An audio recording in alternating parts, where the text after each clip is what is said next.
அடுத்ததாக என்ன திருப்பிக் கொள்ளுங்க, 1 சாமுவேல் 13:4 வாசிக்கிறோம்.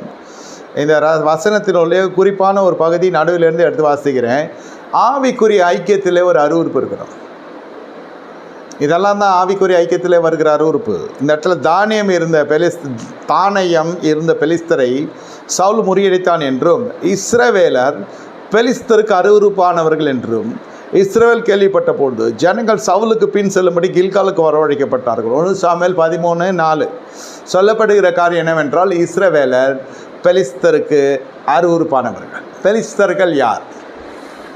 இவர்கள் வம்சாவளியை குறித்து சொல்ல சுபாவ கிளைகள் சபையில் இன்றைக்கி இருக்கிறது. ஆவிக்குரிய ஜீவியத்தில் இப்படிப்பட்ட ஜனங்க இருக்கிறாங்க.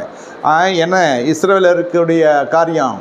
எபிரேயர், இஸ்ரவேலர், இவங்கெல்லாம் இஸ்ரவேல் யாக்கோபினுடைய நாமத்தில் பேர் இஸ்ரவேல் என்று அழைக்கப்படுது. அதுலேருந்து யாக்கோபின் சந்ததியார் தான் இஸ்ரவேலராக வருகிறாங்க.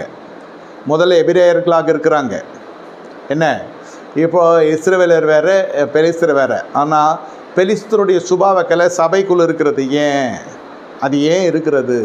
என்ன செய்கிறாங்க? பெலிஸ்த ஸ்திரீ பேர் தெரியாது, சிம்சோனுடைய பெண் ஜாதி, தாய் வீட்டை விட்டு புறப்படுகிற அனுபவமே இல்லை. சிலதெல்லாம் அந்த தாய் வீட்டினுடைய போதையில் ஊறி இருக்கும். எத்தனை வருஷம் ஊழியம் செய்யும், எத்தனை வருஷம் வேணால் அது கர்த்தருக்குள்ளே இருக்கிறதா சொல்லுவாங்களே தவிர முதல்ல அடிப்படை காரியம் தெரியாது. சங்கீதம் 45:10 சொல்லப்படுறது, குமார்த்தியே கேள் உன் தாய் தகப்பனை மற, அப்பொழுது ஒரு ராஜா உன் அழகில் பிரியப்படுவார் என்று வேதம் சொல்லுகிறது. இந்த போதை இருக்கும் சில பேருக்கு.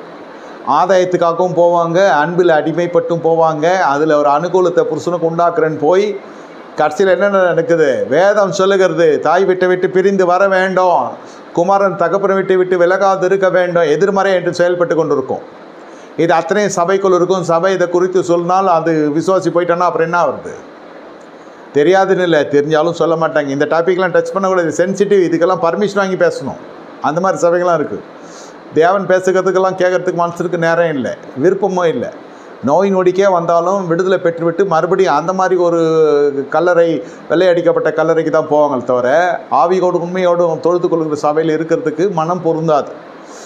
அல்லது திருமணத்தில் போய் எஸ்கேப் ஆகிடுவாங்க. திருமண நேரத்தில் எங்கள் பெண் படித்திருக்கிறா, படித்த மாப்பிள்ளை அங்கே தான் இருக்கிறது, என் மகன் படித்திருக்கிறான், அங்கே தான் நிறைய டவுரி கிடைக்குது, அங்கே தான் எல்லாம் நடக்குது. இஸ்ரவேலர் எப்படி இருக்கிறாங்க? தாய் வீட்டை விட்டு புறப்பட்டு வந்தவளாக ரெபேக்கால் காணப்படுகிறான். என்ன நல்லா புரிந்து கொள்ளுங்க. இந்த இடத்துல சிம்சோன் உடைய மனைவி வந்ததாக சரித்திரமே இல்லை. தாய் வீட்டோடு அவள் ஒன்றிட்டா. தாய் வீட்டு ஜனங்களுக்காக பேசுகிறா, பொருளாதாரத்தில் அவர்களுக்காக நிற்கிறா, குடும்பத்தை பணயம் வைக்கிறா, குடும்ப வாழ்க்கை